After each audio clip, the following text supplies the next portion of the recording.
అందరికీ. అయితే ఈరోజు మనం దోస ఎలా ప్రిపేర్ చేసుకుందామో చూసేద్దామా? అయితే ఇక్కడ చూస్తున్నారు కదా మినపప్పు ఒక కప్పు తీసుకున్నాను. తర్వాత 2 కప్పులు రేషన్ బియ్యం తీసుకున్నాను. తర్వాత కొంచెం మెంతులు అందులో వేసేసి మంచిగా కడగాలన్నమాట. మంచిగా కడిగేసి ఒక 2 టైమ్స్ వాటర్ పంపేసుకొని మంచిగా ఫ్రెష్ వాటర్ అనేది అందులో పోసేసుకొని మంచిగా ఒక 5 to 6 అవర్స్ నానాలన్నమాట. బియ్యం మొత్తం నానిన తర్వాత మంచిగా మిక్సీ పట్టేసుకొని కొన్ని వాటర్ యాడ్ చేసుకొని ఓవర్ నైట్ మొత్తం అలానే ఉంచేసేయాలి. క్యాప్ పెట్టేసి ఉంచాలి. చూసారు కదా, ఇక్కడ నేను చూపిస్తున్నాను. మంచిగా ఇక్కడ ఫెర్మెంట్ అయితే అయిపోయిందన్నమాట దోశ పిండి. సో ఇది మనం ఫ్రిడ్జ్లో స్టోర్ చేసుకుంటే ఒక 2-3 రోజులైనా వాడేసుకోవచ్చు. సో నేనైతే ఇట్లా ప్రిపేర్ చేసుకుంటాను దోశ బ్యాటర్ అనేది. మంచిగా ప్యాన్ పెట్టేసుకొని కొన్ని వాటర్ జల్లేసుకొని తుడుచుకొని ఇక్కడ ప్యాన్ అనేది హీట్ అయిన తర్వాత ఇక మనం దోశ వేసుకోవడమే అనమాట. దోశ వేసేసుకొని మంచిగా తిప్పుతూ మంచిగా క్రిస్పీగా కాల్చుకోవాలన్నమాట. దోశ అనేది బాగుంటుంది టేస్ట్. అండ్ దీనిపైన కారం వేస్తే కారం దోశ అయిపోతుంది, ఆనియన్ వేస్తే ఆనియన్ దోశ అయిపోతుంది. సో అంతే, గీ వేస్తే గీ దోశ. సో సింపుల్, ఏముంది ఇందులో, ఇలా చేసేసుకోవాలన్నమాట. చూసారు కదా, దోశ బ్యాటర్ అయితే చాలా బాగా వచ్చింది. ఇట్లా బబుల్స్ వస్తే ఎక్కువ ఫర్మెంట్ అయిందన్నమాట.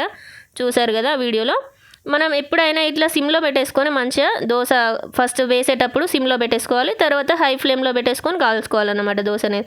కొంచెం ఇక్కడ నేను ఆయిల్ అనేది వేస్తున్నా పైన అక్కడక్కడ క్రిస్పీగా వస్తుంది దోశ. సో చూసారా, ఇలా చేసేసుకోవాలి.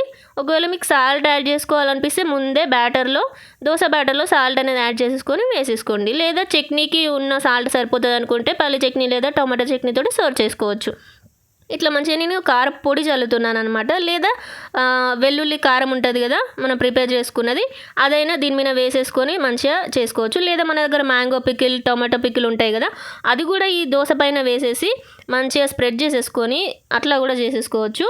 బాగుంటుంది టేస్ట్. ఇట్లా ఆయిల్ అనేది అక్కడక్కడ వేస్తూ చేసేసుకోవాలన్నమాట దోశ అనేది. చూసారు కదా, ఈ విధంగా మీరు దోశ చేసుకున్నట్టయితే చాలా క్రిస్పీగా హోటల్లో చేసుకున్న విధంగా మంచిగా వస్తాయన్నమాట దోశలు అనేటివి. సో ఇట్లా మీరు ట్రై చేయండి ఒకసారి ఇంట్లో. ఇట్లా ట్రై చేసేదంటే చాలా బాగా వస్తుంది దోశ అనేది. చూసారు కదా, మంచిగా ఎంత నీట్గా వచ్చింది కదా. ఇట్లా చేసేసుకుంటే మంచిగా ఇంట్లోనే ఏ రకమైన దోశ అయినా మనం చేసేసుకోవచ్చు అన్నమాట. ఇక్కడ చూసారా, నేను ఇంకొక దోశ వేస్తున్నాను. ఇది నేను పికిల్ యాడ్ చేసేసుకొని చేసుకుంటున్నాను అన్నమాట దోశ. ఇది ఇంకా చాలా బాగా వచ్చింది. దీనిపైన గీ వేసుకొని చేసుకుంటే ఇంకా టేస్ట్ అనేది సూపర్ ఉంటుంది. సో ఇక్కడ నేను వేస్తున్నాను చూడండి. ఈ రకంగా మంచిగా స్ప్రెడ్ చేసేసుకోవాలి. ఓవరాల్గా మంచిగా ఇట్లా స్ప్రెడ్ చేసేసుకొని వేసుకోవాలన్నమాట దోశ అనేది. చూడండి, ఇట్లా మంచిగా ఎంత స్ప్రెడ్ చేస్తే అంత వస్తుంది స్ప్రెడ్ చేయడానికి. చూసారు కదా, ఈ విధంగా మనకి ఈ దోశలోకి పల్లి చట్నీ కానీ లేదా టొమాటో చట్నీ కానీ ఏదైనా చట్నీ చాలా బాగుంటుంది అనమాట. నేను ఇక్కడ చట్నీతో ఫస్ట్ టైం చేశాను. ఇది టొమాటో చట్నీ అనమాట, టొమాటో పికిల్. అది నేను ఇక్కడ మొత్తం స్ప్రెడ్ చేసేసి దానిపైన వేసేసి స్ప్రెడ్ చేసేసి మంచిగా కొంచెం గీ యాడ్ చేసిన నెయ్యి. అది మనం బయట తీసుకున్న నెయ్యి డిఫరెన్స్ ఉంటుంది.